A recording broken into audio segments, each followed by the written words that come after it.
Hi guys, তো আমাদের বাড়িতে এই ব্যাগটা অনেক দিন ধরেই পড়েছিল। তো আমার চোখে পড়লো ব্যাগটা আজকে। তো প্রথমে আমি ব্যাগটা ধুয়ে কেচে পরিষ্কার করে নিয়েছিলাম। তারপরে এখন আমি সাদা রং দিয়ে দিচ্ছি। ব্যাগটা যেহেতু কানা কানা, ওই জন্য রংটা দিতে আমার বিরাট কষ্ট হচ্ছিলো। যাই হোক, কষ্টাকষ্টি করে নিলাম ব্যাগটা আর কি করে নিচ্ছি। তারপরে ব্যাগটার মধ্যে একটা পাখি এঁকেছি, হয়তো তোমরা বুঝতে পারছো না, কিন্তু আমি বুঝতে পারছি। যাই হোক, রংটা করলে তোমরা বুঝতে পারবে আর পাখিটা। প্রথমে হচ্ছে নীল কালার করে দিয়ে দিচ্ছি ডানার মধ্যে আর কি। এখন রংটা করতে একটু ভালো হচ্ছে আর কি, এখন শুকনো হয়ে গেছে যেহেতু অতটাও কষ্ট হচ্ছে না রংটা করতে। তো আমি করে নিচ্ছি রংটা আস্তে আস্তে। রংটা করে নিলাম দেখো ডানাটার মধ্যে। তারপরে হলুদ কালারটা দিচ্ছি আমি আরেকটা উপরে ডানাটার মধ্যে। নীল আর হচ্ছে হলুদ মিলিয়ে একটা এমন সুন্দর একটা রং হয়েছে, কি বলবো, রংটা এত সুন্দর লেগেছে আমাকে।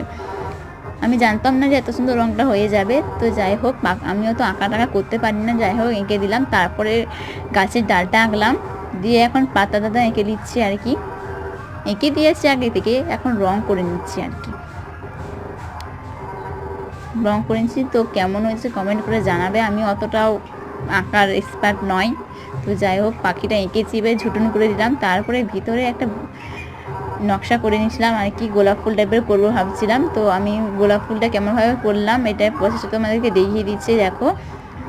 প্রথমে একটা গোল পেন দিয়ে দাগ কেটে নিয়েছিলাম, তারপরে এবারে ছুঁচ আর সুতো নিয়ে দেখো এর মধ্যে তার মধ্যে ঘুরিয়ে ঘুরিয়ে করে নিচ্ছি। এরকম ঘোরাতে থাকবে, দেখবে আপসে আপসে এটা গোলাপ ফুলের শেপ চলে আসবে। তো আমি করে নিচ্ছি। আমাকে এরকম সেলাই মেলাই করতে হেভি লাগে। তারপরে গোলাপ ফুলটা দেখো হয়ে গেছে, তার সাইডে পাতা না করলে হয়, তো গোলাপ ফুলের পাতাটাও আমি করে নিচ্ছি আস্তে আস্তে। তোমরা এটা ফেরে পাতাটাও করে নিচ্ছি, হেভি হচ্ছে আর কি। তোমরাই বলবে, আমাকেও তো ভালো লাগছে।